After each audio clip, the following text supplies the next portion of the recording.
Ladies and gentlemen, the following podcast is scheduled for one fall. Introducing first, from kindafunny.com and San Francisco, California, myself, Kinda Cool Greg, what's happening? And my tag team partner for the night, James 007 Burke. What's going on, bro? How you doing? I'm excited for this. Congrats on the show. Yeah, thank you guys all for supporting and watching. I really appreciate it. But so we're here to talk about Elimination Chamber 2019. It was a fun time. I mean, I think it started strong, ended not exactly where I wanted it to end, but at least I got my predictions right. And we're going to run through all that in a matter of time. But before we get into that, I want to remind you, this is WWE in Review. It's a Patreon exclusive show, and you only get this bad boy right here by supporting at the dollar tier level at patreon.com/kindafunny. So now that that's out of the way, let's just jump right into it, man. Cruiserweight kickoff show. First off, how'd you feel about that? I got a lot of opinions about the kickoff show. I think it's way too long. It's a whole hour. Like this kickoff show had one match. Yeah. Which was actually an amazing match. The Cruiserweight match killed it. It was fun from start to finish. But again, the kickoff show is just, it's like really annoying. There's like, how many people actually watch those conversations that they're doing? But what it's good for is rehashing all the stories. Like it pumps 100%. You up. You know what I mean? If someone's not really watching, they know what's going on. But the kickoff show is like, man, they should reduce that to 30 minutes. Yeah.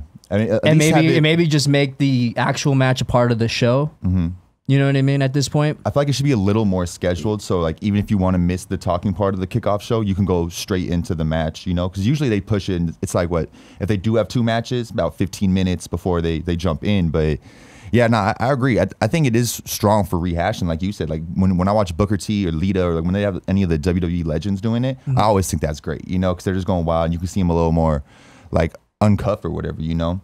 So I appreciate it. But who did you predict to win that match? Because right now we're talking about Buddy Murphy. And let me tell you why. I think they're pushing Buddy Murphy to be the undefeated guy. He looks the part. He's got skills for days. It just kind of sucks that a guy who's that talented has to sit in 205. It's almost disrespect. Yeah. You know, and it's just, but at this point, you know, it's like they can't push any really storyline, like good storyline on 205. So it's like you might as well just go to a local gym and watch that. I get it. And I guess that's why it has to be kickoff. You know, because they don't have time to build. They have that 1 hour 205 thing, but it's such an amazing match. Like you get into it. It's like the NXT match. So what are your thoughts on 205? Do you watch that very often? I don't. Yeah, it's hard for me to keep up. I have to rehash. Feel like it. I have to rehash, and that's the whole thing. But it's great matches though. Like man, the spots in this match. There was one part where Buddy Murphy lifted Kira up, right? And I thought he was gonna get the power bomb from like up top. I was like, oh, right, this is crazy, and he spun him in the air. Yeah. Oh my God, there were so many good ones. Tozawa jumped over the rope at one point, and he caught him midair, put him down. Man, I could go on for days. Yeah, this match was beyond amazing.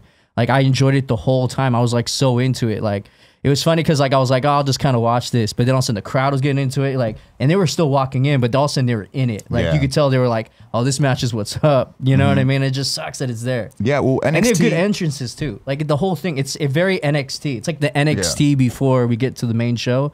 But at the same time, why not make it a part of the show? That's how you're gonna build 205. Actually make a storyline there, even if it's one for the title, make that story. I do remember when they first were bringing up 205, like they had Sasha there, and I still couldn't get into it. You know, like I was trying to give it its chance, but I agree with what you're saying. I think it should be a part of the main show still. Yeah. I don't think it's strong enough right now to have its own division. Talent-wise, yes, but just the interest-wise, you know, I don't think you're going to have that big of a fan base to, you know, really do to it. Because then we're thinking, what? It's an hour long, correct? So then that's like, man, how much hours of wrestling can we watch a week? You know, come on, put it in there. And that's too. It's just like, and they still don't have time for them. There's some superstars they don't have time for. It's like, you know, right now up top, it's like you see Samoa Joe every now and then, but it's like Samoa Joe is one of my guys, but you rarely see him. Yeah, on Twitter I put Shinsuke Nakamura. I don't care what other people think. I think the dude's amazing. And like, even though he can't, like, it's hard for him to cut promos in English and things like that. Yeah. He gets it across in his wrestling and what he does, his movements. You could tell he's the heel and what's going on. Yeah. He's the perfect wrestler. He knows what's going on. He's a rock star. Not just to compare him, and no disrespect at all, but like similar with Asuka, where she doesn't really have so much of a character or a gimmick. It's really just kind of her own personality, and Shinsuke has that too. But Shinsuke's over with it. You know, with Asuka, I'd say it's mostly just her talent that people are backing up. You know, but Shinsuke he's a rock star. He has it all. Why are you saying people don't like you? Why'd you start it like that? Are there other takes that I'm not hearing? There's some takes like, you know, everybody was all happy about, you know, Rusev Day getting the United States belt, and they're like, yeah. And then they're all like, you know, oh, now like we can really, like, the United States champion means something again. I was like, what in the world? It meant something when he had the belt. Yeah. To me, it was like, cool, Shinsuke has it. Like, that's a world champ with the belt. That means something. Yeah. I mean, I think it's weird that they, like, him and Rusev are, like, clicked up now. That's weird. I like the enemies. I don't like when enemies become friends. Yeah, and because they gave it, they gave it to R-Truth. R-Truth, which was an interesting day. Yeah. And if you're gonna give it to him, just give it to him. Like, let him get a legit win, not that like weird like storyline they did. Well, it's weird coming out of Royal Rumble. We saw a real push for Kofi and for R-Truth, and I think going into Royal Rumble, everybody was extremely hyped about them two specifically. So it's cool to see that they actually got something out of it, and they did something with that juice, not just, you know, ruined it like they usually do. But we'll see, man. But so you predicted Murphy, I predicted Murphy as well. So far, 1 for 1. Let's go. Bam. All right. Next is my favorite match of the night, which I also got my prediction correct. To start the show. Yeah, man, which actually, let me explain it first. The Women's Elimination Chamber for the Women's Tag Team titles. The Women's Tag Team titles are a new title, finally being brought up. We needed it for so long. You know, I'm not going to say there's too much women, but there is a lot, and there's just not anything for them to do, or else people are just fighting for nothing, you know? Then you start seeing storylines with, like, Natty farting and stuff, and then things that you don't need just to get them on camera, you know? So... But in that match, we had the Boston Hug Connection versus Riot Squad versus Nia Jax and Tamina. They need a name. The Iconics, Mandy Rose, Sonya Deville, and Naomi and Carmella. But what were they calling Mandy, bro? Fire and Desire? Fire and Desire. Honestly, they're killing it. Who, them two? Yeah. Man, they're killing it. Hey, they killed it that match. It feels like every time in the Royal Rumble they killed it. Yeah. Like, I enjoy actually every time they come out. I'm like, damn. Yeah. Like, I can't wait for this. It's gonna be legit. Like, I would think what I saw from Sonya was very impressive, right? And I would say her versus Sasha would be a hell of a match. Like, I think they would just really tear each other up. And they had a couple good spots last night, you know, so that was exciting.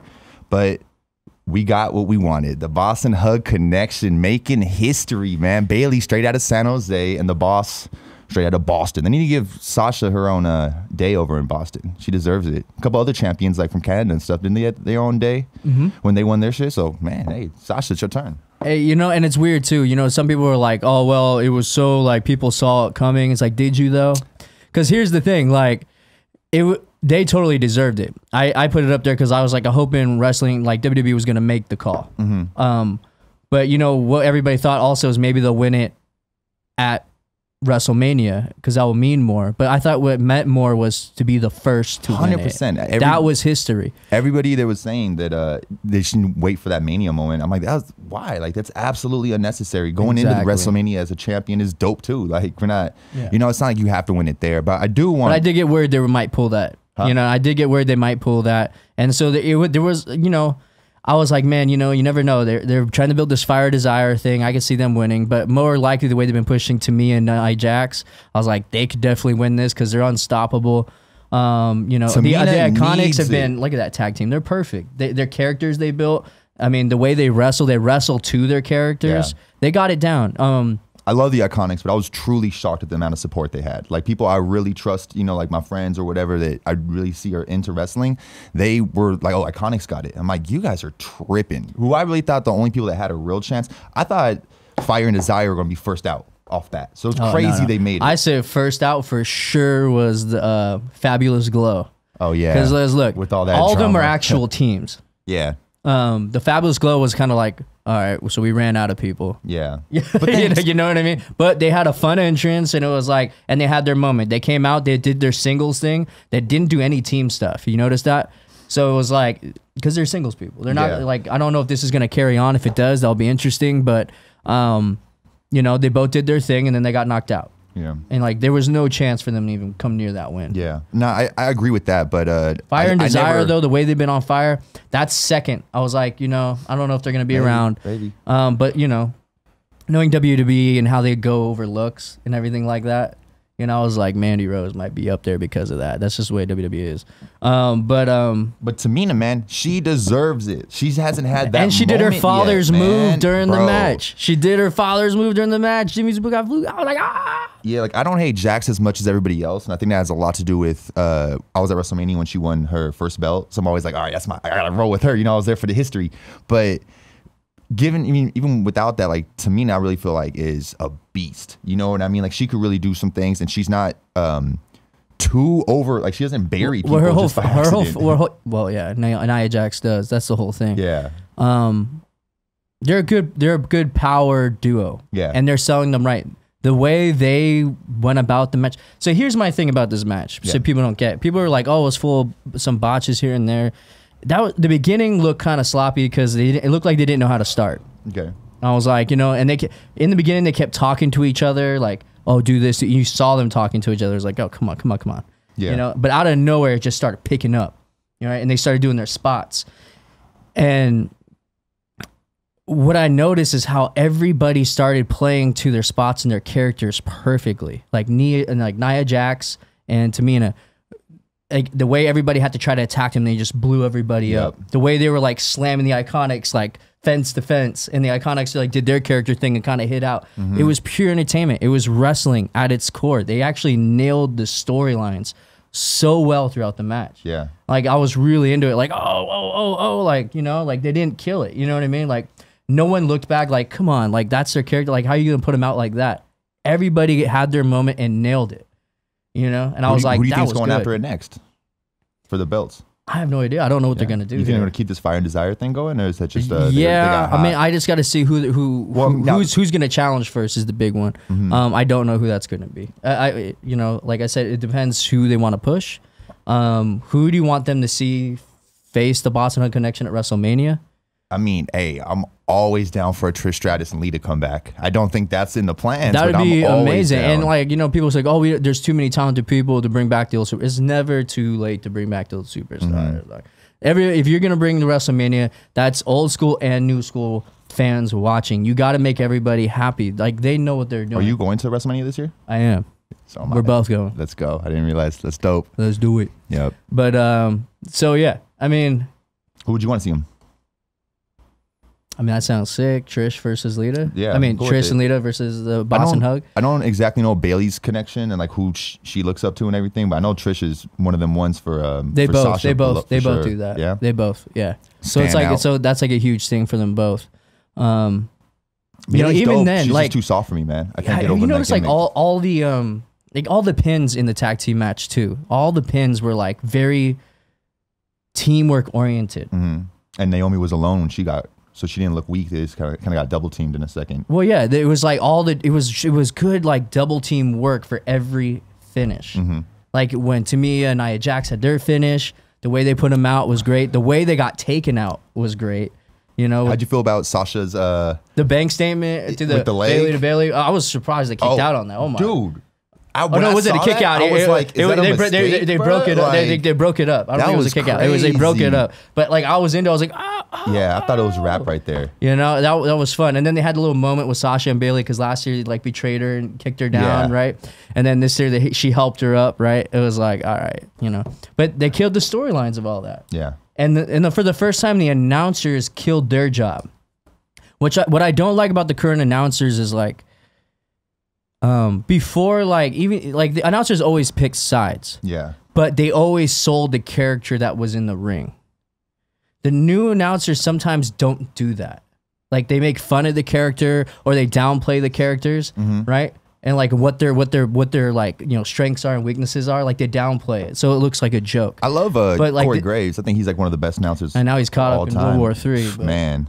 I was like, oh man. Yeah, how awkward is that when he has to like do the whole Carmella thing? I heard there was a chant Corey Graves when Carmella came out. I was like, I had a tweet and Tim brought it up on his show. they were selling Carmella socks. And somebody had bought it and posted about it, and she like retweeted it or whatever. And I looked at the socks, and in graffiti it said Carmella, but they spelled Carmella wrong. There was only one L. So I left a comment like, "Hey man, y'all spelled Carmella wrong." And somebody who isn't a kind of funny best friend, some random guy comments, and he's like, "Oh, because Corey took that L." I was like, "Damn, that was like the most fire response." I tried to get it some attention, but it wasn't picking up on the likes. That deserves to go viral. Yeah, but yeah, that was dope. That's sick. I hope all that works out. I hope it's not.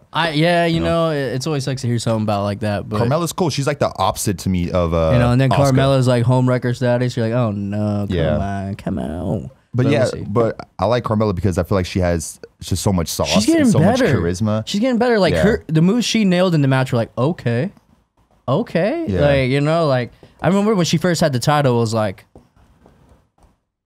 this is rough. This is rough. I don't know if we need this. When she had the title or the Money in the Bank?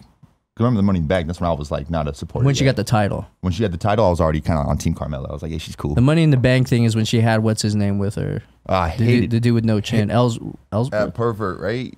I don't know with that. I don't know how what happened with that. Ain't acceptable. Not on my show. I get to say what I want. Now I'm just playing. I don't know what happened with that. But again, yeah. Like I said, everything and the Riot Squad, man. I'm glad they had their moments in this match too. Like I said, the Riot Squad did some really cool stuff, and they stayed to their characters during one point. Dude, Riot Squad is just savage. I love them. Dude, there's something fun about the Riot Squad where like they come out like they're stable now. They've built that 3 group. Yeah, you know. But here's the thing about them: they always lose. They can't catch a break. Remember the tables match was all 3 versus Natalia, and like somehow Natalia put them all through tables. Oh my god! No, it was just Ruby, right? But somehow she put each one through a table during the match. I was like, damn. And then tonight we'll talk about it later. Rousey just makes Ruby look like the worst wrestler ever walked planet Earth. Oh man! And I was just like, geez, at least like the tag team thing happened. But I like that team's strong. I hope I think all. You know what's interesting? I think each group was so strong, and the crowd was into it. I was into it. Each group but Fabulous Glow will get titles at one point. Let's see. I just hope it doesn't flop around like they did when they first introduced the titles. Like remember it was like Charlotte, Sasha, and then Alexa Bliss, then Sasha, and then there's like everybody's like a 5-time champ now. It's like what the hell is this? The Iconics are so over. I don't even see the point of putting the titles on. Did you see Peyton's new look? What was? Oh, the different color hair. Yeah, it's pretty dope. Okay. Yeah. When Carmella did that too a couple months ago, when she changed her shit, I was like, "That's it. That's the look. You figured it out." I didn't know Eva Marie. There's rumors of her coming back, or she teased it or whatever. But she had the Sasha Banks hair going on for a second. I was like, "My man, let's go, let's go." Do it. But again, man, so it was solid. I was shocked they started with this because usually something with history, like the Royal Rumble, they had the Women's Royal Rumble main event, right? Because it was history. Well, PW the Elimination Chamber, the Hell in Cell, like when they make history, usually they make it the main event. So, and especially with the main event for Elimination Chamber, because it was the guys, and obviously you're gonna see some like stuff you're used to, some really high quality stuff and everything like that. But the problem was, it was like I kind of feel like I knew who was gonna win. You didn't? I did. Oh yeah. Like I mean, yeah, it was pretty. It was almost like and like everybody was in just to see what was gonna happen. Maybe it'll be a shock. I doubt it. But it was like Elimination Chamber is fun to watch, but we kind of know what's up. So I was like thinking maybe they will start with those guys because there was like a real there was real excitement. Like the match everybody was looking for. Yeah. Was the women's. And that was like, that's just straight fact. It was the women's tag team. It was what everybody was looking forward to. I got 2 things about that. I do think Kofi's moment had a lot of eyes on it, almost maybe as much as the women's tag team. I think people really cared about that. Like the WWE Universe was obsessed with that. So, but there was all but confirmed rumors, and I'd say that, but I'm pretty sure they are confirmed that was a last minute decision. They were supposed to go on last, and then Vince McMahon made it first. Like it's the quote. I mean, the rumor is within minutes of the show starting. And then he put them first. Yeah. I wonder why that was. Maybe because like recently a lot of people broke the news too. So maybe it's just the way people have been dying out recently by the end of shows. Oh. It was interesting how like people were looking kind of dead during the Elimination Chamber match in that crowd. Mm-hmm. But by the end with Kofi, it just blew up. I thought it was weird when like people Sasha, were into it, but we'll talk about it later. But I feel like it almost went too far. But Sasha and Bayley, I thought nailed it. I was excited for them. Now here's the thing that killed me. I hate the interview trash after a match. That almost killed it for me because they were playing the music and like and all of a sudden they cut it and they started doing the interview and I was like, and they didn't have anything to say. Like you could tell they literally had nothing to say. You're ruining this right now. Like what are we doing? And then like I was just like, damn it, But then it worked because the crowd, it got quiet, and the crowd started chanting, "You deserve it." They started crying, and also it almost sounded like boos before the "You deserve it." Like I think the boo was for that interview. Yeah, like this is bullshit. Like what are we doing? Like we're into But then it was like they had and people saw them crying and people saw I was like, oh, like this is the moment right here. And then I didn't know what they were gonna do. I was like, oh, they still want a response out of them. This is hard to watch. And all of a sudden Sasha nailed her response. Yup, nailed it. That was one of the best I was worried for lines of Sasha I've ever. She has to work on her promos. We all know that. But that was nailed. I was like, even Corey was like, I'm tearing up, and he's always hating on the boss. I'm like, oh, let's go. I was like, oh my God, you nailed it. And then at the same time, I was like, yeah, I don't know, man. I found out in my house I had some flying dirt, but I fixed it, dude. That was a great match. I was really excited to watch that. But the payoff was great. It was fun, start to finish, and like I said, they built all those teams. The women's division's fire right now, man. There's so many characters. There's groups. It's fun to watch, man. It's like when I show up to the live shows or I watch, I look forward to the women's stuff now. Like they're no longer to me, they're not the bathroom break. Yeah, they're not. The bathroom break, unfortunately, was you really need to go. It was the Braun Strowman stuff. Yeah. You know what I mean? I was like, oh damn, because even the Rouseys, and that was what's great about Elimination Chamber in general. You looked forward to everything. And I was like, I got to see the next story. I'm disappointed there was no Asuka, man.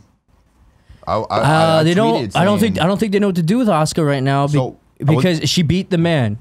So I put a tweet now out. they almost got to Asuka deserved that win. Royal Rumble, I was pumped. I was the only one that was going I was loud for Asuka. I was standing up. People were looking at me like, what are you doing? I was like, let's go, beat the man. Because it didn't make sense for Asuka not to win this match. Yeah.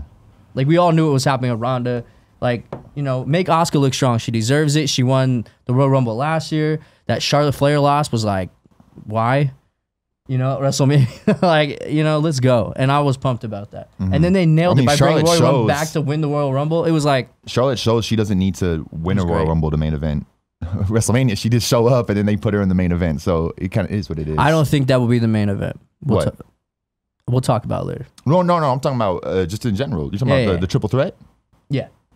Interesting. Well, right now it's not the triple threat, right? But people think it's going to be. Yeah. There's probably a chance it can be, but I have my own theories. All right, man. I have my own theories. All right. So, but yeah, man, there's nothing more else to say about that. Like I said, the finishes were great. I think the finish to the Elimination Chamber match wasn't great. Sasha? Bayley getting tossed into the thing. Going almost knockout, and then it was Bayley. That looked painful. And then, and then it was Bayley, Sasha went superhuman and did the kick out of And she used this her show foot. was so full of people kicking out of people's moves. Yeah, that's true. And finishers for some reason finishers aren't finishers anymore. Yeah, and it's killing me. There's too much roll ups, especially in New Japan now. There's so many roll ups and stuff. It's dude, come on, man. Yeah, I'm pretty sure you were right earlier when you said Sonya kicked out of the Bayley to belly. I'm pretty sure she did. I don't think she kicked out. It was Mandy jumped in. Yeah, Mandy jumped in there and but they didn't see her coming. It was yeah, because I don't remember. No, she broke it up. It was but yeah, it was people were. It was Mandy hit her move on Sasha and she kicked out, and it was just expected because Sasha's a superwoman. I mean, it was a great moment, but then it was and then she took out both of them by herself. I feel you had a whole match of teamwork and you didn't end it with teamwork. Which was kind of you could have done something great right there. What if they had a build-up team moment right there and then ended it? You know what I mean? The bank statement to the belly to belly or whatever it was, the Bayley to. I like the foot thing. I thought it was cool.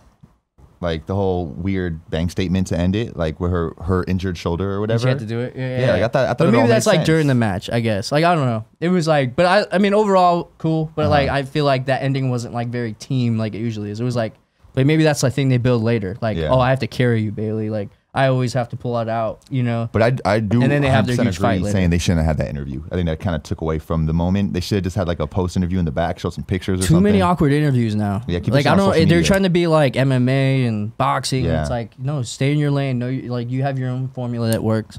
And they did the same shit, and like I had to bring it back with the kickoff show. So during that great match with Buddy Murphy, Oh yeah, dude, the Kofi interview. They had which was a great interview, which was why was the hilarious about like the Bootios, whatever it was, or like the wild, Bootios bruh. massage. I don't know, but it was like, and also they did that interview Classic cut New in. Day, man. Some Bootio shit. I don't know. Yeah, Bootios and pancakes, right? But They made that line about Kofi too. He's like, all those years of Bootios and pancakes. And he's like, finally has his time. But yeah, that interview was out of nowhere. It was like, come on, man. I think we're gonna move on. Like, but if I you're gonna wanna have say an one hour thing. of kickoff and one match and you interrupt it, Yeah, it's kind of wild. like That's if I was on wild. 205, I'd be like, I don't like this job. I'm ready to Like leave. this is. I'm ready to leave. It didn't click to me how disrespectful it was until we're talking right now. Because when I was watching, I was like, all right, whatever. But yeah, that's kind of crazy. You know, you get to shine like once and you get played like that off a real good match. Like when it came out, I was like, get out of the way. Yeah. Like they're killing it, son. Like, but anyway, awesome match. I thought what they did nailed it. Yeah. It was a great job by all of them. I hope they get a Women's streak. wrestling's on top right now, man. I hope they keep it up. I don't care. I don't care if they. I'm throw excited around to the see t- where they go with these tag team titles, man. I don't care if they throw it around too much. I'm fine with multiple people winning it in the next cool couple too. monch. Yeah. But we'll see. But Next before match, we just move spent on, a long one on that one, but it was worth it. Am I right? Am I right? hell yeah. But before we move on real quick, I wanted to say I had put out so for anybody wondering why I'm mentioning Twitter so much, every Friday before the pay-per-view, I'm going to put out me and James's predictions, and we're going to go off that. I'm going to ask you guys some questions. So make sure you follow me at Kinda Cool Greg on Twitter. Gang, gang. But So far, we're 2 for 2 because I have Boston Hug, he has Boston Hug, and we Correct. both have Buddy Murphy. But Hey. before we move on, I do want to talk about. So I did put out a tweet saying, Asuka, I want an open challenge. Yeah. Just come out and say something. And my number one pick was I want Lacey Evans to come out and just get beat the fuck up. But even losing to Asuka could be a push that she could use. So when I saw her come out, I'm like, okay, she gonna challenge Asuka? Like, let's go. And then she just turned around and walked back. Yeah. And I was To just not have like, what Oscar the on the show hell, is bro? like, what are we doing? No, but like, why was Lacey? What was that? I don't know whole what thing that was. about? That show was, if you noticed, the show was full of that. Just like, okay. The first one was the Kevin Owens. So explain that. Kevin Owens came on, talking about his predictions, how good the show was, like, you know, looking for him. He wants to be a part of it. He's working on his rehab. It was a good check-in. And then he did this whole thing about hating pineapple pizza. And I was like, That's correct. Yeah. do we need this? I was, you know, it was whatever, man. Mm-hmm. I was like, I guess they're just trying to make him relevant. Like he's still there and he's still coming back. And then, you know, they did the Lacey Evans thing, which was like, what? I was when she came out at a Royal Rumble. I was like, okay, give her a little bit of time. You know, like this Royal Rumble wasn't missing any matches that needed to be there. So if you have time, no problem. But I really do feel like it's crazy that she came out and did nothing when even Asuka coming out and doing nothing, complaining. But I guess she doesn't have the mic skills to complain. I don't know, you know. But yeah, they even had Maurice. They had Maurice come out. They had yeah, Maurice. What was that? The kid, right? yeah, the kid announcement. Ooh. Mark Henry came out, right? I don't remember. Oh, because he's The documentary. Yep. So there was a lot of things. Did like he come that. out for that? I thought he came out and did some pics or something. Maybe that was live or something. I I don't know. don't remember. But I'm blanking on that part. it was weird. There was a lot of, you know, Yeah. like that. And What- like what usually they don't do that kind of stuff, and then they did it. And it's like, if they're gonna do all that, you could have put Asuka coming out and being like, this is BS. I should be on this show. 100%. I'm the best. All these women, like, I tower over all you or something. Yeah. You know what I mean? Like something. You know, but it She's another is one, man. I'm what it always going to be an is. Asuka supporter because we saw her win that championship, man. I'm always going to be team. It's always Asuka's always in a good match. I don't know how you could hate on her. It's always a good match. I was watching this, so we had we're recording this on the Monday after the pay-per-view, which was yesterday, right? And yesterday we also had the San Francisco Kind of Funny World Tour best friend meetup. So I was in a bar with Kevin Ace X, my man DH Canada, who was the first person, and he's done it multiple times now, to have a Let Cool Greg host sign at a Raw or SmackDown show. So that's my man's for life. But watching with them just over their shoulder on their phone. So when Sasha won, man, I had to stop. I took out my speakers. I played Sasha's theme song. I made the whole bar like, yo, it's Sasha, history maker, you know? So it was a great time, but I loved it. Talking to them, I was surprised at how much, when we were just talking wrestling, I forgot exactly how it came up, but a lot of huge supporters of Sami Zayn. And I did not expect that. A lot of talk about Sami Zayn. People love Sami Zayn. I bring that up because we were talking about Kevin Owens, and I was just like, oh man, I hope they come back together. When they do, they could do so much cool stuff there. They could be tag team. They have to take a different approach with them. I'm cool with them. Sami Zayn's not going to be part of the main scene. Yeah. He's just not. People have to get used to that. Maybe down the road he can do a Kofi thing. Like he already has done a Kofi thing. So. But I love when Kevin Owens and Sami Zayn is not one of those guys. Hate relationship. But Sami Zayn's not one of those guys you can give the belt for hella long. Vince McMahon isn't looking for that. Yeah. Like look at Daniel Bryan. He used to think about the same with him, and now he's turned it upside down. Now he's like, he's the planet champ. He's the champion of the planet, right? And all this other stuff with that great graphic, right? Yeah. In the back now, and it's like he's a good heel. Yeah. And he played the heel throughout the match because it's so authentic. He's storytelling. It was so good. You know what I mean? 100%. Like. I'm like, and that's always been my problem with Seth Rollins and Dean Ambrose. It doesn't matter what story's being told.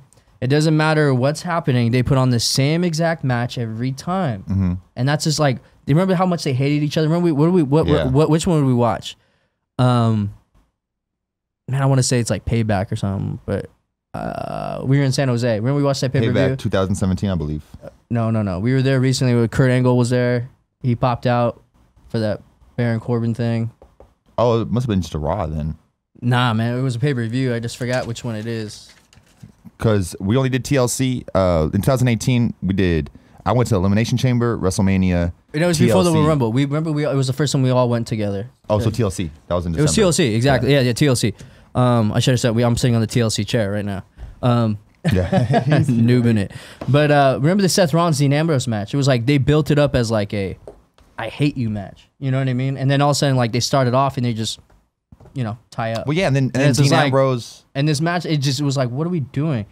I really like Seth Rollins. He's so talented. And it was just like, dude, I think you're getting complacent. You need to bring it back. Seth is the standout over Roman and over Dean. Oh, man. Like he is a standout superstar. He's great to he watch. Reminds me of a and it was cool that he OG won. wrestlers. And like they're building up the story that he's gonna slay the beast. I just hope he does. We'll see what happens. But that was corny as shit when Dean Ambrose came out and like did his thing. Yeah, it's like, no, hate each other, y'all. Like, come on, man. Yeah, you hate it. Like I said, they can't keep a storyline. See, that I don't like. But when Sami Zayn and Kevin Owens go back and forth, it's believable. Yeah, because you actually that's what was fun about Kevin Owens though. Like he can really do that. Sami Zayn has a hard time doing that. Yeah, man. So it's like it's one of those things. You got to see who it is. You know what I mean? All right, let's keep it pushing, man. Yeah, let's keep it. SmackDown Tag Team Championship.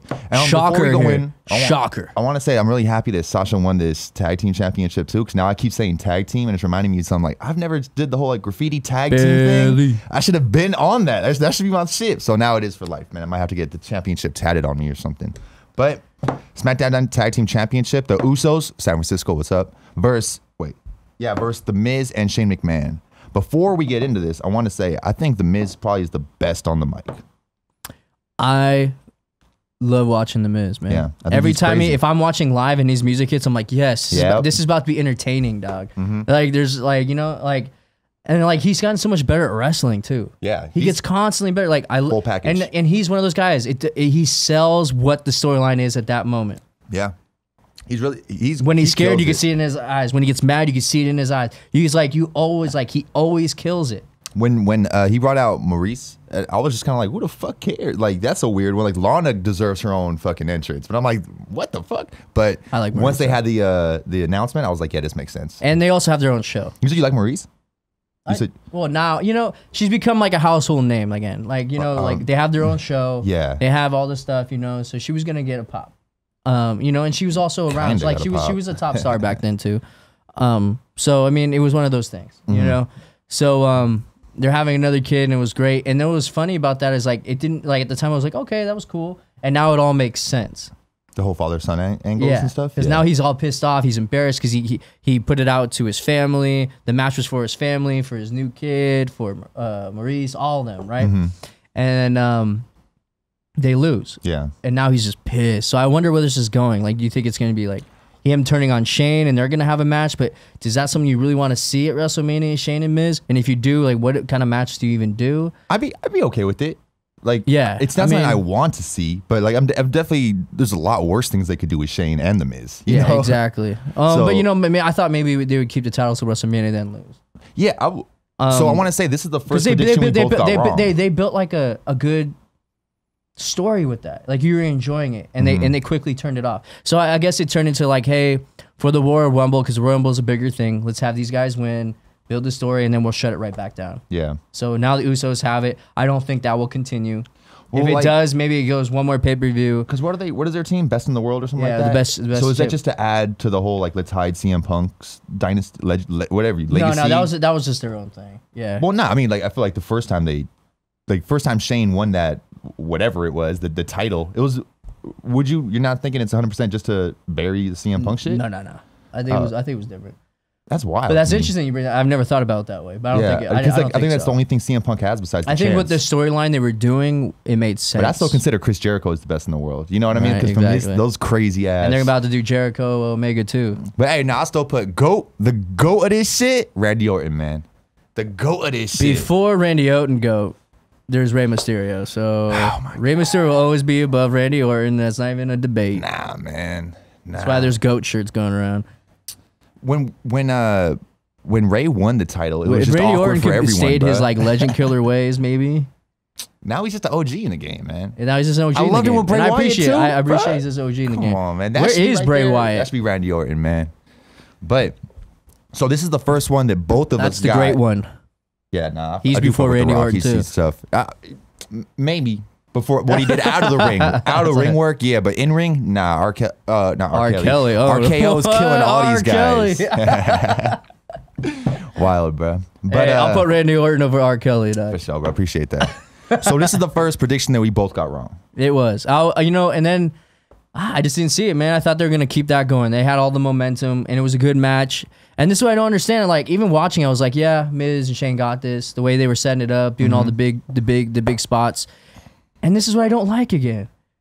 We went from the finisher by Miz to getting rolled up. Oh, yeah. I thought that was crazy too. Actually. Like, so now you can just roll out of a finisher and beat somebody. Not happening. But I am happy. I do think that didn't Daniel Bryan do the same thing? So Kofi hits his move. We'll get there.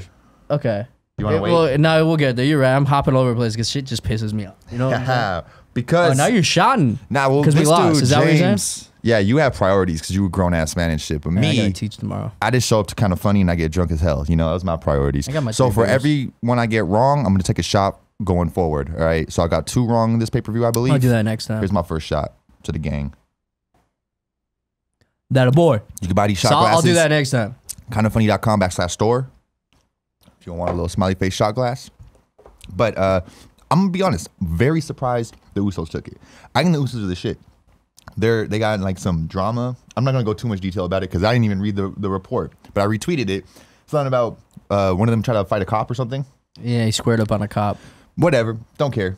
But it's that San Francisco energy I like. But you know, whatever. It's. I thought just because those eyes, it's a weird weekend because going into it plus the Carmella stuff.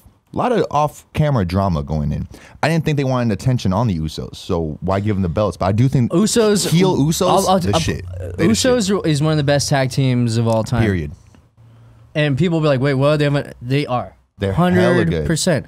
They are the definition of always teamwork in it. Yeah. You know what I mean? And the way they do everything. And they're very talented, right? Yeah. And when they come out, they have a good vibe. You know what they're going to do. They talk to you how they're going to talk to you. They pose. Everybody's into it. Ooh, so you can't kill their vibe, man. Do you watch any of those WWE Network like exclusive shows? I think it's called Ride Along. Oh, no, I never seen it. I watch Ride Along every now and then, but I don't religiously watch that. No. I haven't either, but I think I've seen most of them. But yeah, the one with the Usos, I remember thinking like these guys are goofballs. They're hella funny. Like they're normal dudes. Like I'd expect them to be, I don't know, like crazy killers, man. I don't know, because they're just that mean Samoan thing gets to me. Like they're like their gimmick is very authentic, like Asuka's. Yeah. So like, you know, that's cool. I mean, they're great. They're stable again. Like I said, like they're one of the top. So how many times they won the table? Yeah, it might be a lot. I gotta know, but it's a lot now. I'm pretty sure they're up there. They're for sure future Hall of Famers, all the above. Usos have already gotten that down, man. Have they always been SmackDown? No, they weren't. They weren't split all the time. Remember? And they split. Oh, that's true. That's true. But I think since they split, yeah. But yeah, no. So I love the Usos. So, but I just didn't. I thought that was weird to do the Skull Crusher finale and then just go into a roll up. Like I said, like no one respects finishers anymore. So what are And I don't know about that. I don't really like that. I don't like how you get rolled up from a finisher. Yeah. Like what the hell is that? Yeah, that's horrible. You know, and they did it like, and we'll talk about it later, but it happened later on in the main event too with the Elimination Chamber with Daniel Bryan, Kofi. But it was like, is this a thing now? You can just roll out of a finisher? Like, all right. But other than that, it served its purpose because it was shocking. You're like, oh, wait, what? And then, you know, Miz was pissed and sad. He was embarrassed. And we'll see where this storyline goes. It's interesting. We're going to find out on Tuesday. And I'm actually interested. I'm really interested in the storyline. I thought they nailed it. They nailed the ending. It was a fun match to watch, and then they nailed the ending. Like I don't like the roll off into it, but they did nail the ending of what was happening. And then they nailed the other scene of, like, you know, it told the story. And they did wrestling, and it was, man, so far so good. So far so good. Elimination Chamber to me nailed it. So we'll keep going. We did quick predictions about, or I don't want to call them predictions, but a little talk about the Miz and Shane McMahon and their WrestleMania plans. So what about the Usos? What do we think they're going after? I have no idea, man. That's one of those things where wrestling, Vince McMahon and them are not worried about it. They never will be. It's like going more towards it. They'll be like, all right, should we like, who's fire right now? Oh, there's like 4 teams that are fire right now. All right, then let's do a ladder match with everybody. Oh, there's only 2 teams that are fire right now. Let's have them face each other. I know it wouldn't work, but I think a good match would be Luke Gallows and Usos. You know, and also, what are these newcomers going to do with from NXT? Because they're all supposed to come in by WrestleMania. Ricochet, you know, Aleister Black, all these dudes. Like, well, they wouldn't be a tag team, right? I don't know. What did they plan to do? Do you know? I would be kind of disappointed. Because like, who they gonna face? Is that who Daniel Bryan's gonna face down the line? Like, it's interesting. Yeah, it is. Or are they gonna be? Are they gonna be introduced to the Intercontinental scene? So again, I don't know what they plan to do from here on out. They have a lot of interesting options. I don't think WrestleMania has a clear plan yet, and that's kind of exciting. Usually, you know exactly what's gonna happen. You really don't right now. But speaking of the Intercontinental scene, except for Randy Orton and AJ Styles, that's happening. But whatever. Yeah, that's definitely happening, man. But I mean, and Seth and Lesnar, that's for sure happening too. I mean, I'll see it. What? You don't think that's 2 of the best in the fucking world going at it? I'm gonna enjoy it. Like, I'm hyped about it. Yeah, I'm that's not like a great match, man. I'm not like throw some respect on. I'm not like whoa. Yeah. You know, but I'm like, you know, hey, that's cool. That's a WrestleMania match. Yeah, and we're thinking AJ takes it. I really don't feel like at this point you can do anything. I think that's what's fun about that match, because I don't think it could go either way. It could go either way, and it can go either way. Yeah. All right. I just hope they sell like a good story going into it. But speaking of the Intercontinental Championship, Finn Balor versus Bobby Lashley and Leo Rush. Yeah, I didn't see Balor. So my hope in this world is that Undertaker fights the Demon at WrestleMania. Why? Just have them walk out so we can see the entrances and then just nothing. Like, I don't need to see the match. I just need to see the entrances. I would love to see that match, and I hope Undertaker passes it off to Finn, and that's where that is the only reason it could happen. And I also like, but who the fuck, man? I want to see it. If I was the Undertaker, I would be looking at Finn Balor. If Undertaker comes back and he's gonna lose to somebody, it needs to be the only person I would allow at this point is. Why does he need to lose to somebody? Because at this point, it's like, who else is he gonna face? I feel like I know Brock Lesnar gets a lot of hate for his championship runs, but he's still like one of a beast. You know what I mean? Like, he's still one of the best to ever, like, I wouldn't say wrestlers, but one of the most impactful wrestlers ever, you know? Yeah. And I don't know. I'm cool with them just going straight at it. But this was a fun match. I mean, for what it was, we knew what it was going to be because it was a handicap match. What did you put your money on? It almost, I thought it was going to be Lashley because I thought there was going to maybe Undertaker set up, and I was like, for me, it felt weird for Finn to be the Intercontinental champion. Won. Like, why would you give Finn Balor the Intercontinental champion? Hey, we got the belt right here at Elimination Chamber. I just didn't see that. I was like, man. All right, you know, like I just didn't see that. I thought maybe that would happen if they were gonna take that route. Maybe WrestleMania wins it or something like that. I just didn't see him winning it tonight. I thought something was gonna happen, but you saw as things went on, I was like, oh, this is perfect. Like you got to keep Lashley. They want to keep Lashley really, really strong. So because I got how are you gonna do this? Wrong, you're gonna put Leo Rush in here. So what I think is gonna happen, and they said it perfectly. This also gets rid of Leo Rush. I think that's eventually gonna happen. I think they might team up here and there a couple more times. Why do you want to get rid of Leo Rush? I think they have bigger plans for Lashley. And that showed later on with the Braun Strowman thing. But I do think Lashley's gonna get rid. This was to get rid of Leo Rush. What is the Lashley bigger plans? I don't think Finn Balor is the Intercontinental Champion past Fastlane. Really? And who's taking it back? Lashley? Lashley. I'm be okay with that. But this is what I think happens. I think Lashley faces Balor again at Fastlane. And this time it's going to be a singles match, and then I hope this is where the Undertaker comes in and distracts, and then Lashley gets the win. And then Lashley still looks strong because he didn't lose clean. And then you have Finn Balor move to bigger, better things. But I could be also really wrong. That's what I'm kind of hoping, you know? Like, wrestling fans always hope for stuff. I'm sure whatever they do is going to be cool too, but it doesn't feel right that Balor's Intercontinental Champion right now. It's great. I think he could fill the role. I just feel like Finn Balor is at the top. He's one of the top dudes in your company, probably the top. Every time he comes out, people are paying attention. They are loud. They want the best for him. And he's over as all hell. I think like everybody in the office follows him on Twitter and shit. Yeah. Like, he's just an interesting, great guy. He's more than the Intercontinental Champion. And I interviewed him. I'm gonna send a link to that in the description. I need to pimp that video out. Yeah. And the Intercontinental Champion means something. Don't get me wrong. I feel like people are gonna get me wrong on this. The Intercontinental Champion means something. Yeah. But to be honest, Miz brought it back. Him winning it there, it seemed weird. Like, it didn't seem like a big deal like it should be. Because you know he's a bigger deal. Yeah. It didn't seem like the bigger deal as it should be. I was scared I think like something's gonna happen, man. I was scared that the tag team, women's tag team, was going to do that to Sasha. Where I was going to be like, I don't want to see them with the belt. It makes me feel like now they're just, they got the belt, so like we don't need to really do nothing with them, you know? But it felt important, and it seems like they're going to, like, you know, throw some respect on those belts. So I'm excited to see where that goes too. But as far as Lashley and Bailey, I mean Lashley and Finn. Lashley and Bailey. But dude, Lashley is somebody. Lashley's so proud. He's one of those top powerful dudes of all time. Yeah, and I feel like he's never. Are we ever gonna see the Lesnar Lashley? Like, is there any storyline? Brawl of death? I don't know. And I'm not at all saying he has bad matches or anything like that. But have we ever seen anything that Lashley's been involved with that you were a fan of? I always feel like they use him incorrectly. Like what we want from him. It's kind of like how Goldberg and Brock Lesnar was. You know, when they put them together, it's like it never was exactly what I wanted. You know, it's just kind of like. You know what's interesting? I'll be real honest with you. If we never saw a Goldberg Lesnar match, and then they put on the match they did at the final WrestleMania where Lesnar finally beat him, you'd be like, that was everything I thought it was gonna be. It was like, it was fast, it was powerful. Everything they did was powerful. But by the time they did that, Goldberg was very limited in his moves. The dude's really older. Yeah. He put himself through hell to even be in shape for that. I respect him. It wasn't supposed to be this like greatest match of all time, like everybody was trying to say. And everybody was hating on Goldberg for being back and doing things like, that's who Goldberg was. That was his character. Yeah. Like, what are you expecting him to do? He's not gonna do flips off the top rope and all this other shit. Like, he was the man who took people out in seconds because he was that good.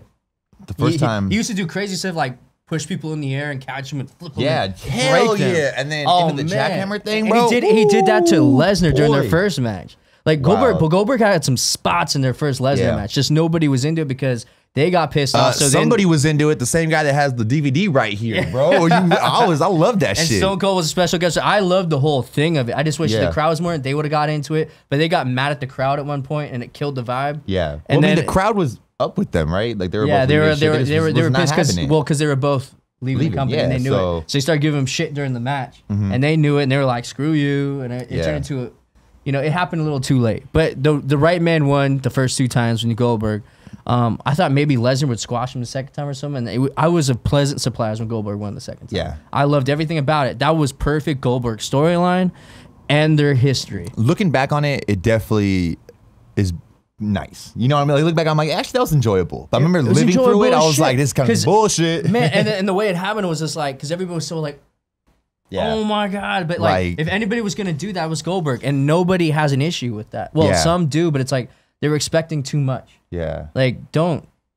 You know, like, especially with these guys. WCW haters, man. Yeah, you know, like, that's exactly what that needed to be. And then, you know, and then there's like, oh, Lesnar's now going to be more ready because he realized Goldberg still has it. But, you know, in real life, he doesn't. But, like, you know, and then they put on that match. It was quick. They hit all these big spots. Lesnar put him away. Goldberg had his run. He did his bows. He was out. And people tried to boo him during his last bow. I was like, that dude put it on, man. Man, he He did what he needed to do. Disrespect him like that, but to move it on and to get back on track. Yeah, no, what the hell? I just keep talking wrestling, dog. Like, shit. All right, so I'm gonna say, what's up? But with that's what I hope happens with Finn Balor again. I think Leo Rush is disappearing. I think it's gonna be Bobby Lashley versus Finn Balor singles match at Fastlane for the Intercontinental title again, and I think that's where Lashley retains. But I don't think they're gonna come out making them both look strong, and that's where I think. Well, speaking of Fastlane, if the Undertaker thing's happening, the Undertaker thing's not happening, it could completely go different from what I'm saying right now. Speaking of Fastlane, because they could also do something bigger. And what I mean by that, like Finn Balor could be an Intercontinental Champion going to WrestleMania, but maybe not defend it. And I'll talk a little bit about that later. Okay, interesting as shit. Don't forget. But speaking of Fastlane, dude, do you know where Tim Geddes is right now?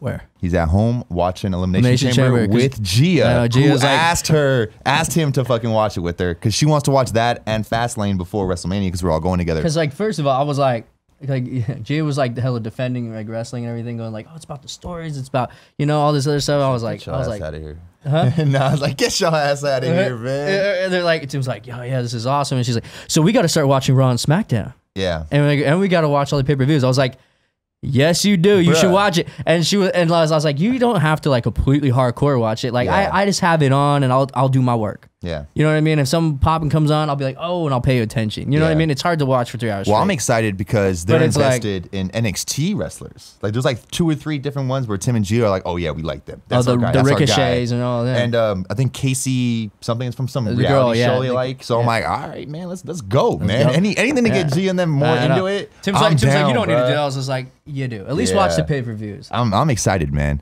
But so I was bringing that up because I think maybe we should watch it with them. And they'll be on your show in the future too, right? Who, Gia? Well, or Tim and yeah. There's too many speaking of that, let me clarify. So we didn't actually get this show until Miller, the man, the myth, after Royal Rumble.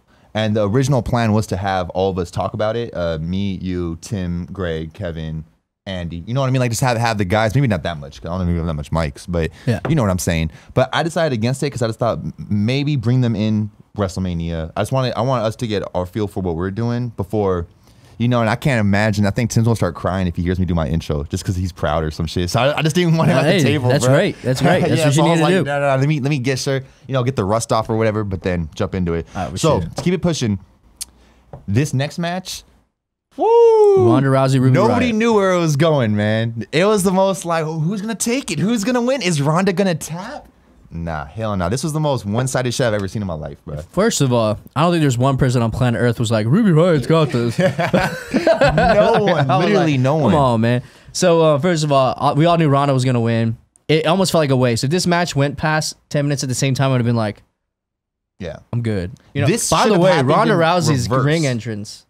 Oh yeah, Sonya from Mortal Kombat was really like smart, really smart. I had to have Greggy explain that to me earlier. What was that about? That should be all day. Put in tags and shit. That should be all day. She should wear that all the time. Her old ring outfit was like, what the hell? You don't like her old ring outfit? It was cool, but I mean, like with the makeup, with the eye makeup and stuff, it's like, what are you doing? I hate the eye makeup. Yeah. I ain't with it, bro. I ain't with it. What are you doing? What is it? Cat eyes or whatever? Like, come out of here, bro. I ain't doing that shit. But yeah, no, I mean, they made Ruby Riott look really weak and scared, and then she got taken out right away. I was like, wow. And then, so Charlotte came out, did her thing to, like, push the heat some more. So now let me get to my theory, son. Oh, man. Let's go.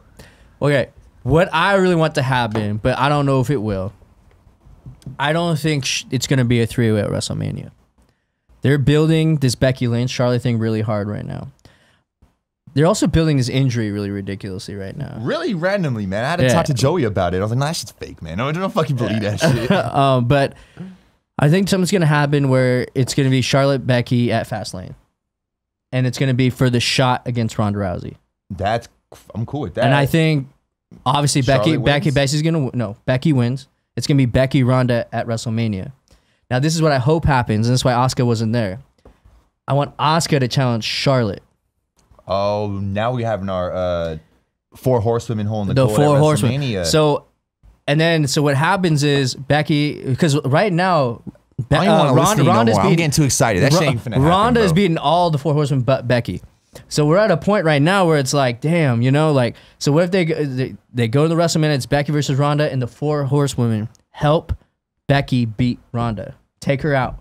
And at the end of the show, and earlier Charlotte beats Asuka, which Ronda I don't want it to happen because you gotta but take the whole team, the revolutionary motherfuckers, and also at to the end of the show, you see Charlotte holding her title, you see Becky holding her title, and you see Sasha and Bayley holding the tag titles. It has to be like and the Eddie Force Guerrero, women win it, moment. and they're standing over Ronda. Yeah. Wow. That's it. Wow. If you end WrestleMania that way, that is gold. It's so much better than Seth Rollins just being like this at the end. So let me ask you, is that what you think's going to happen? Or is that what you want to happen? That's what I really, really want to happen. That's what I really want to happen. But right now, they haven't shown me that it's not going to happen. That's true. Yeah. You know, I think they're fooling everybody with the Charlotte thing. It's great TV. You really think it's going to be Charlotte versus Ronda at WrestleMania? Hell no. Yeah. This is all a ploy to piss people off, get them invested, going like, so when it happens, when it's Becky and Ronda and Becky wins, it's going to be, that place is going to go nuts. But if they do it right and they have the 4 horsemen at the end, and this is where they can introduce the other 4 horsemen. And then they have the little thing. But imagine the Raw the next day and they start the show as the 4 horsewomen. Yeah, I'm all about it, but it's just because you know, at the same time, I like the dream. Yeah. You know, like I thought Kenny Omega might come out Royal Rumble. It breached his contract. Maybe he worked something out, and he didn't. You know, all we got was Nia Jax. Wow, and I'd have never thought that. I got Nia Jax instead. But hey, throw some respect to Nia Jax, man. Hey, Nia Jax thing was cool. I guess I just overpsyched myself about something else happening. But I mean, that's what happens, man. You hope for these great things, but at the same time, it's almost like they're doing that. They really Becky and Charlotte really hate each other, but that's just like the way Charlotte's pushing things right now. But like, what if like at the end of their match they kind of have a shake, and it's like, well, yeah, it's always going to be with them. They could beat each other. It's like a Triple H, Shawn Michaels kind of thing. I wouldn't put it past. Roman Reigns is going through hell, yes, with the whole cancer thing, but he's still able to do stuff physically. Get well soon, bro. So my whole thing is, what if the way they take out Brock Lesnar is bringing back the Shield, Dean Ambrose, and then Roman Reigns comes out to a huge pop. Huge pop. And huge pop. The only way he's getting a pop is they do the triple power bomb on Lesnar. He gets the count, or however they want to do it, but it's the Shield taking out Lesnar to slay the beast. Seth Rollins champ. They can do so many great things at WrestleMania that makes it one of the best WrestleManias ever. Finn Balor, Undertaker passing the torch to Finn Balor. I thought last year was going to be one of the best, and it imagine what wasn't. They can do. Yeah. But will they do it? Is wrestling going to do that great storytelling? Hey man, if I was in the arena when Sasha has that 4 horsewomen moment, I'm done. That's it. That's all I need, my peak. bro. I've reached my peak. I've seen her win a belt. You know, I've seen her make history on TV a bunch of times, and then that's it. I'm done. I know. I've seen too many sad moments with you, especially at Royal Rumble, just seeing Sasha lose and stuff. Imagine Sasha just standing over Ronda, like. To give you guys a little sneak peek of some shit we're working on. I'm actually editing the vlog for the Arizona meetup right now, and it's gonna end with live reactions of me watching the Sasha match and then Sasha losing and me being heartbroken because I did not know Andy was recording. He turned into bitter Greg. Hey man, it happens. Kevin one time told me when I was at SummerSlam 2017 in New York with Kevin, and he told me it was one of the most uncomfortable moments was saying watching the Sasha Banks match with you. He's like, 'cause I didn't know if you were gonna throw up. I didn't know if you were happy. Even after she won, you just got quiet. It's like that because I've watched with you where like your wrestler didn't win, and like you just shut off, and sometimes you'll disappear, and I'm just like, hey, where did Greg go? I'm gonna go get a drink, bro. Fuck this. Like, yeah, dude. Man, hey, dude. Hey, after that match, you disappeared for hella long, and then your vibe throughout the whole day was just like, and then you woke back up later. Though. Yeah, I come back, man. You came back. Royal Rumble was like 8 hours long, so you came back eventually. Yeah. But the other ones weren't long enough for you to come back. Yeah, that's true. I do remember that, man. That shit sucked. I was like, you know, you get what you get. You know what I mean? But I've gone, before we move on, I have gone. We've watched watch-alongs. Oh yeah, where you're just like you bounce, and then I'm here for like an hour with everybody. Like, hey, you know, he's got to have his meltdown, dude. We're good. To put you on the spot too, man. We've done watch-alongs. You just didn't show up. And I'm watching along, and it's like 3 hours. I have work. I'm like, bro, what the fuck? I would show up for the main event. I always made sure I showed up though. I'm over here like talking to the chat, like, what the fuck, bro? Like, there's literally nothing going on. And then I always come at least at one point. Good practice to get us here. You know what I mean? Exactly. We didn't have to meet up early and like go talk about shit or nothing. We knew we were just gonna sit down and make some shit. So it's cool. So we've touched an hour, probably about 40 minutes right now, 50 minutes. So that's cool. Probably 50. But just to keep you on track. But so to move on, so Ronda walked away with the title. Obviously. Before we move on real quick, I know Royal Rumble has to be the... It was a good segment. It was a fun segment. Every match is important at the Royal Rumble, so like you have to throw some like juice into it, but I wish they did this reversed because Sasha might have had a chance no matter what pay-per-view it is, right? We kind of knew she wasn't winning, but she might have a chance. Yeah. Ruby Riott had absolutely zero chance. Yeah. And we're getting closer it almost felt like there's no point of watching. I mean, they did it to make Ronda look like she's the most dominant person. She's not beatable. It doesn't, and it sells the Becky match more. But it's like stuff like that. So I mean, I get Raw, it. Where the rest of the Riot Squad, who was that, Sarah Logan and Liv Morgan, they both got beat in like 4 minutes by Ronda. You know what I mean? So it's like, yeah, they're taking that whole. You're not really, if you're making these other people look weak, and that weak, not like kind of weak. Like Sasha didn't look weak by taking that loss. You know what I mean? Yeah. But yeah, these. Well, that's what I mean by the Riot Squad, where weak. they take some serious L's. Yeah. Like serious L's. But then it's weird because Liv's the shit. Sarah Logan is, she go crazy. I'm getting her name right? Sarah Logan? That's her name. Yeah. But yeah. So like, she goes crazy. And obviously Ruby's the standout, but man, I don't know. It's crazy. But all right, so next match. Wait, we missing anything in this match? No, we did everything. Yeah, we covered all those. We're on the next one. When did Becky come out? Becky came out after that match.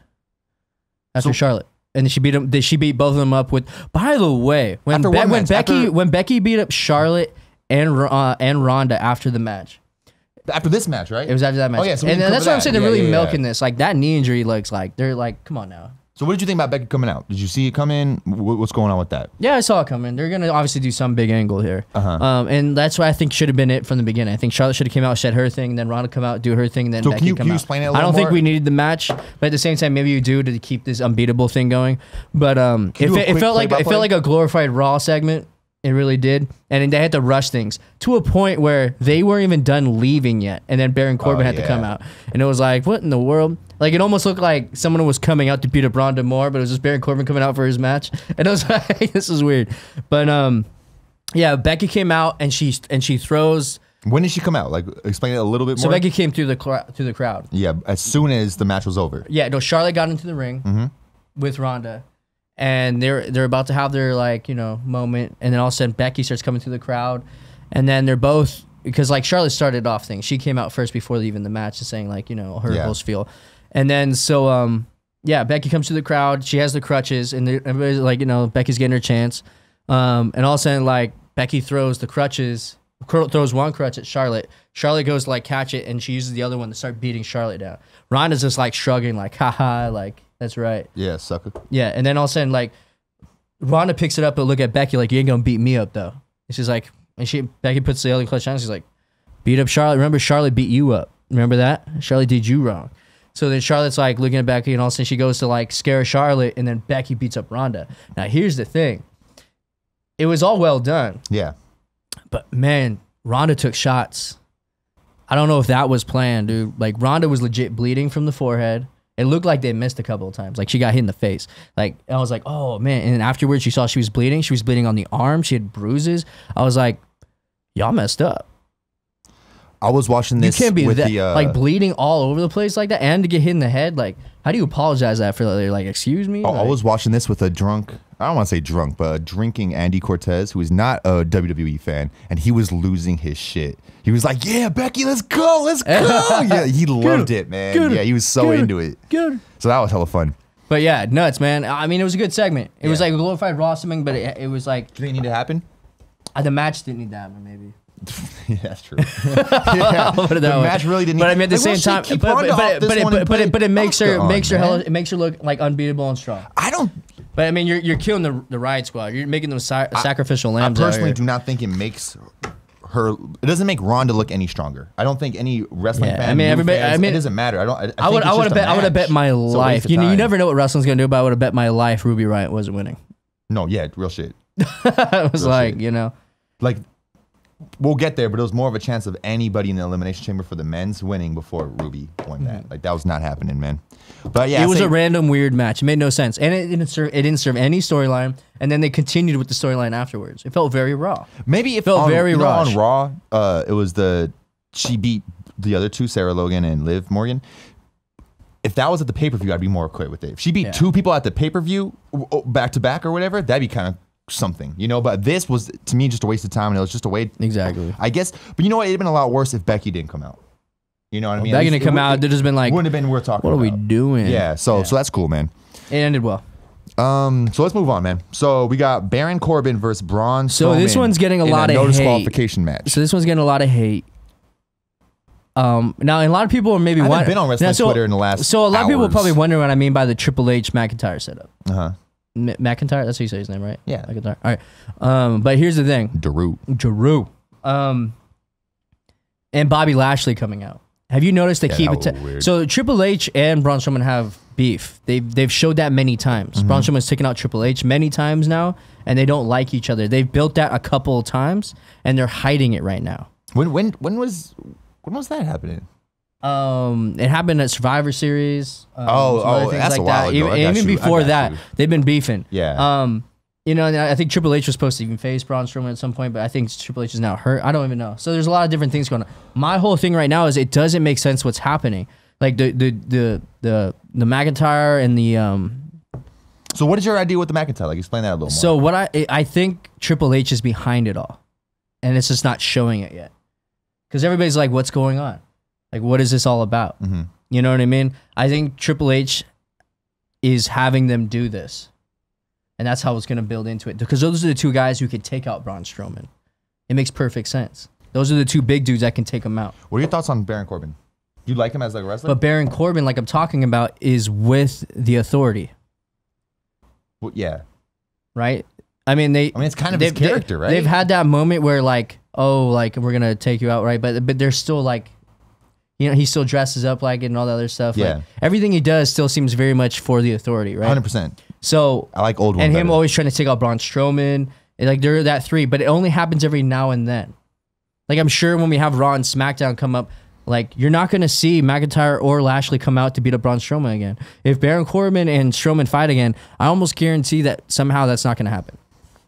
Right? So it's like it's only in like these big moments where they take out Braun Strowman just to hurt him. I think it's very my theory is Triple H is running it. And this could either be a thing where it boils into WrestleMania, where Triple H is like having a group take out Braun. Braun's gonna have to team with people. The way they did that a little Olympic stand thing on the stairs, I think Kurt Angle's gonna be a part of it. That's how you put Kurt Angle into WrestleMania. That was his last match? Yeah. And then right now Finn Balor's facing... Is that Kurt's last match, you think? I think it'll be his last match. And you want it to be a tag team? I think it's gonna have to be, because you can't have him be in a singles match anymore. I don't... But no, just hear me out. I see it. So I think it's those three. And it's gonna end with like Triple H pulling strings, Corbin. Oh yeah, gotcha. Lashley, McIntyre, and it's gonna be against two. Yeah, and it's gonna be Strowman, Angle, and then I don't know who the third person's gonna be. Maybe a Bray Wyatt coming out, or it could be them two, or you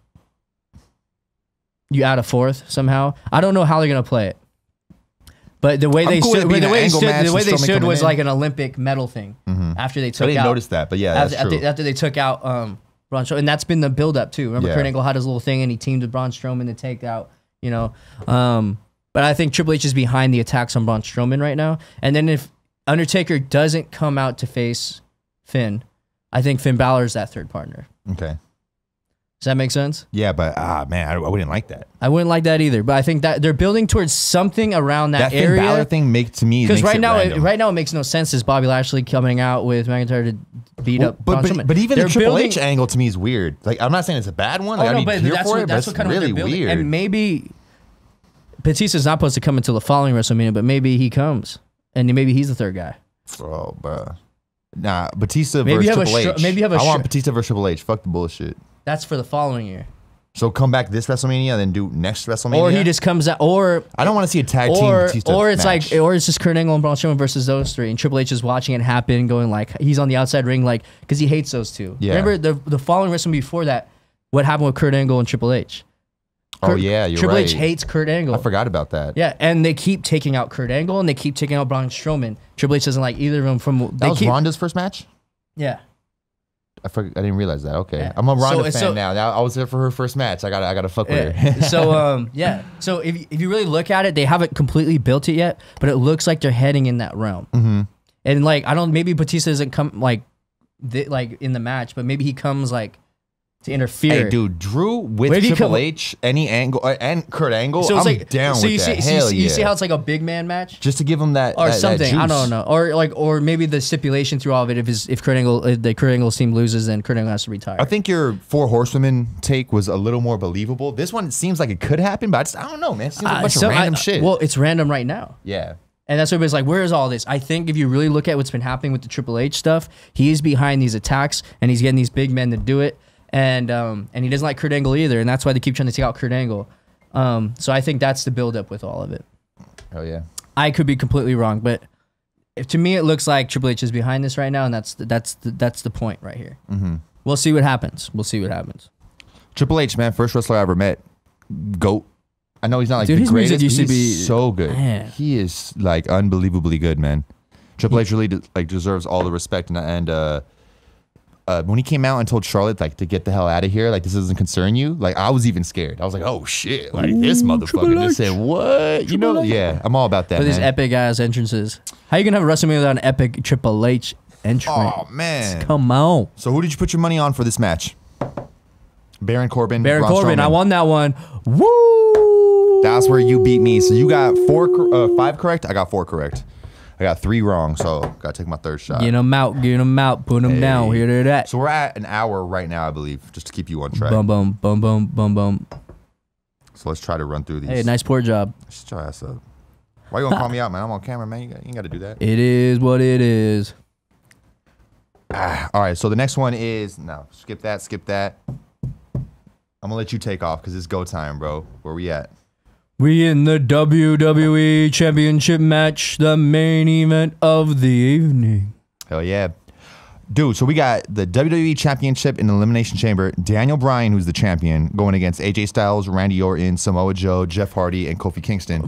First of all, what an amazing match. Not only that, the SmackDown leading up when they had the gauntlet thing, to see who was going to get the chance to be... Oh, fuck. That was great TV, man. Great TV, man. So good. I was so into it, dude. Yeah, I was like, man, 100%. If this is what it always was, I'd be in it all the time.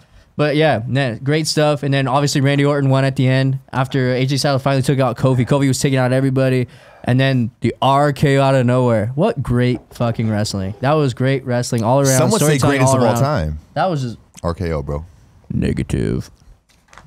Hey, he had one of the best. Stop! I'm gonna stop you right now. You're saying some bullshit, and it's not true. He had one of the best stories of all time in wrestling. So as the Legend Killer, he had one of the best stories of all time. 100%. And you know what I am gonna say?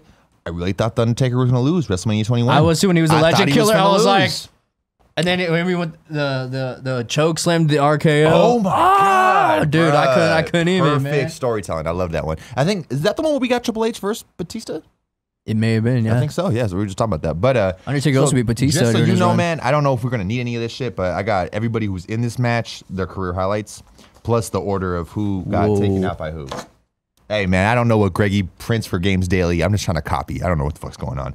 But yeah, so I got this one correct. Daniel Bryan, I think it was very obvious. Daniel Bryan's promo coming out was fire, perfect.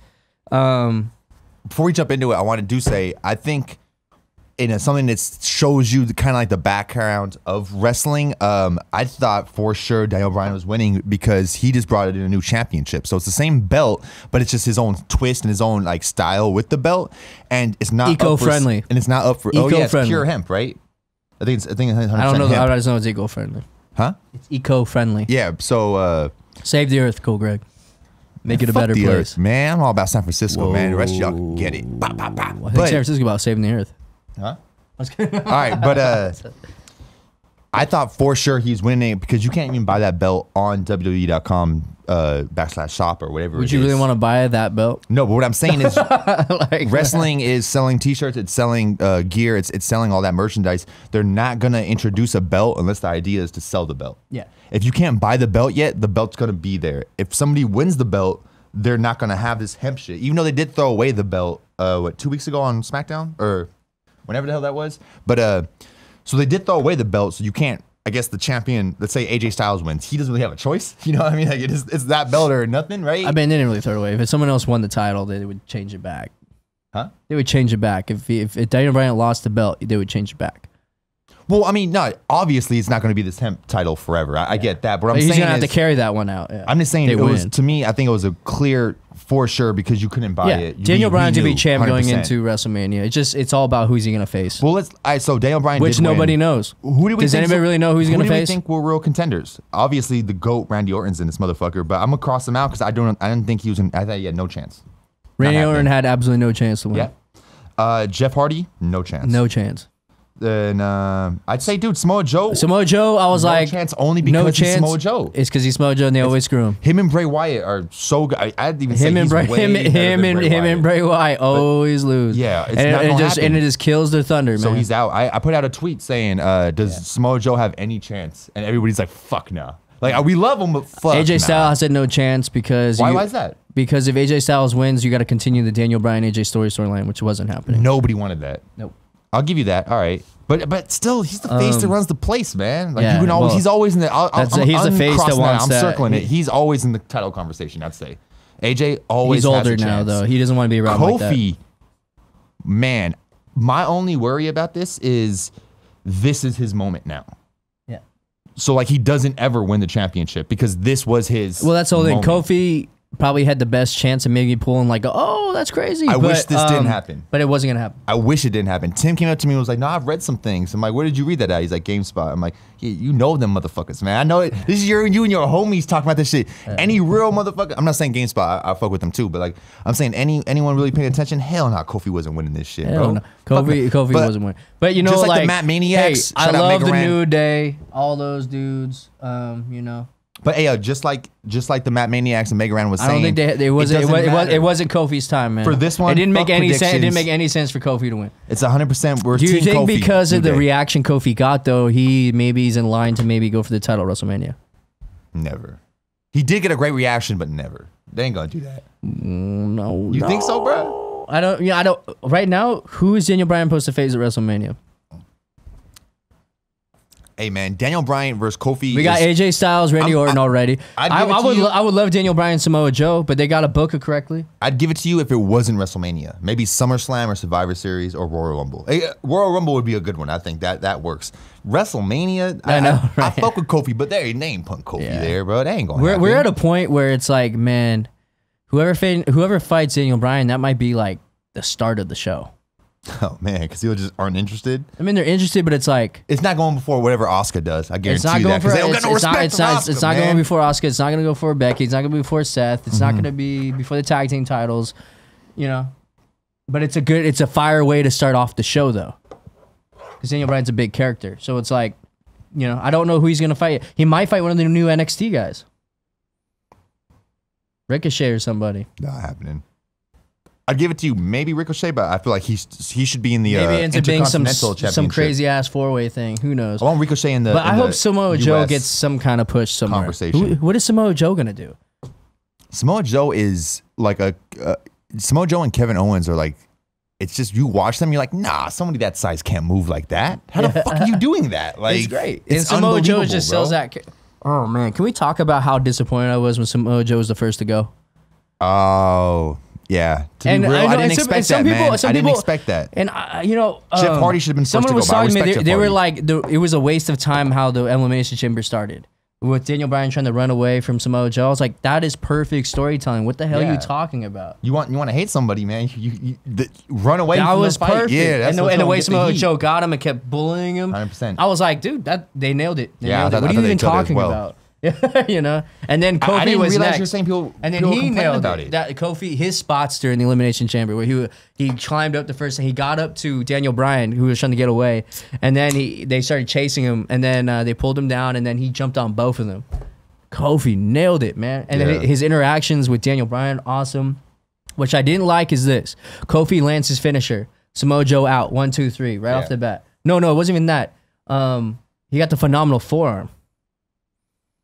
But then no, it was Randy Orton who got Kofi's finisher, Trouble in Paradise, right? And so it was Randy. It was right there. Yep, it was Randy Orton who got eliminated by Kofi in his finisher. Randy Orton was fourth to go. Yeah, and it was near the end.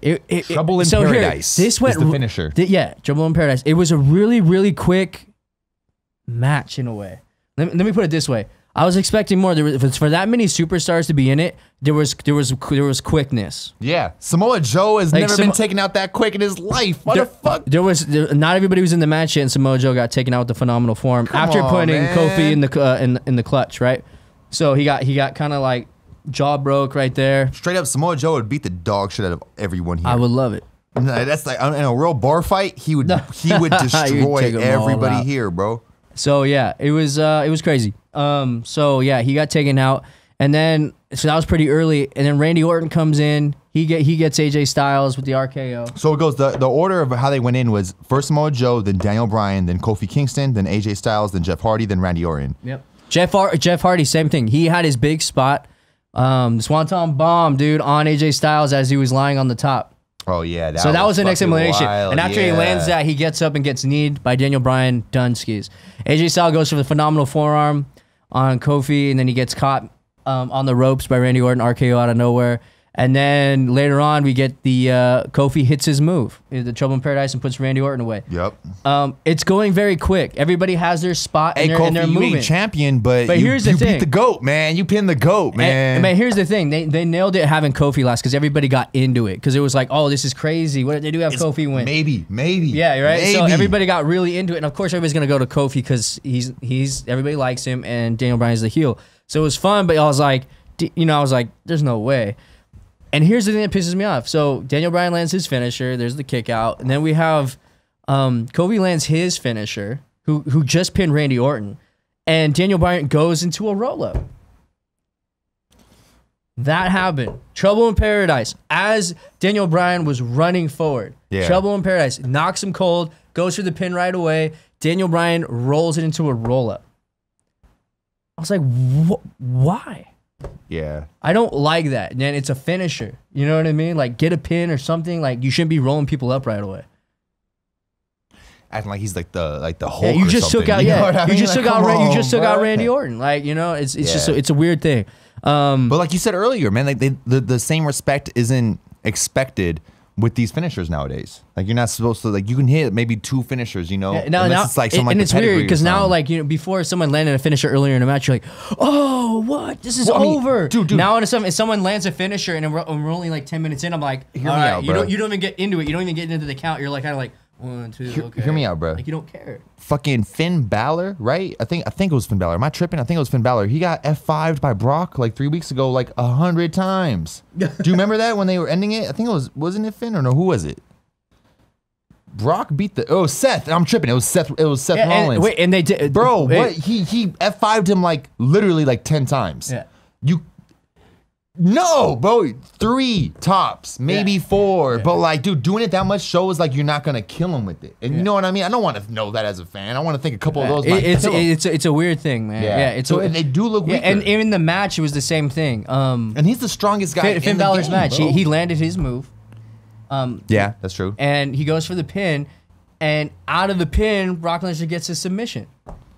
Yeah. And it's like, dude, what is this new like finisher to I give Brock Lesnar a roll up to a submission? I think people like Brock Lesnar and The Undertaker and even John Cena. Hey, anybody can hate on Brock Lesnar all they want. That dude brings in so much money to MMA, to WWE. They're not getting rid of that man. But what I'm saying is, he will stay champ until the contract is gone.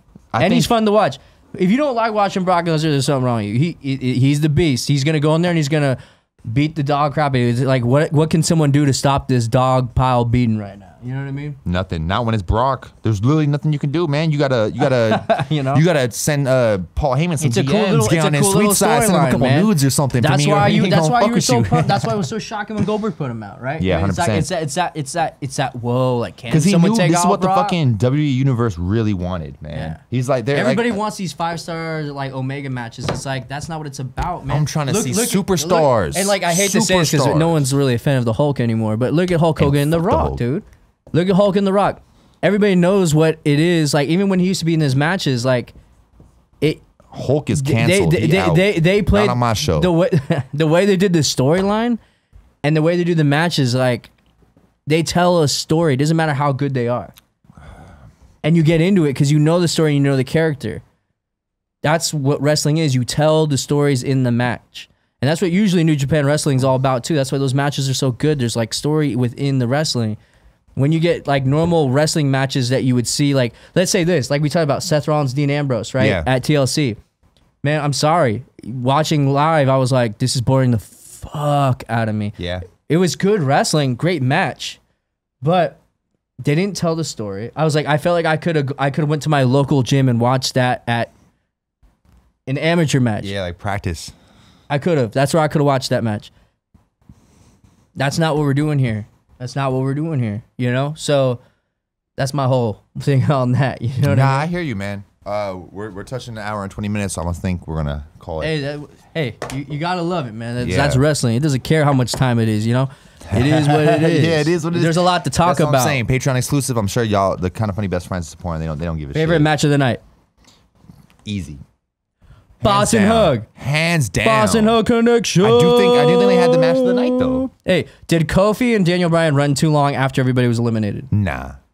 You enjoyed every second? No, I'm not gonna say I enjoyed every second, but like I thought it was cool. It made me feel like intense. Like I was like, what the fuck is going on? It just felt weird because it almost felt like it turned into a singles match after everybody got eliminated, even though it was this big structure for a hell of people. Yeah, that's true. I don't know. I thought they did it very nicely. I mean, again, like we said, I think Samoa Joe definitely got eliminated way too quickly. I'm being a little critical on little things, but I loved this whole show. Yeah.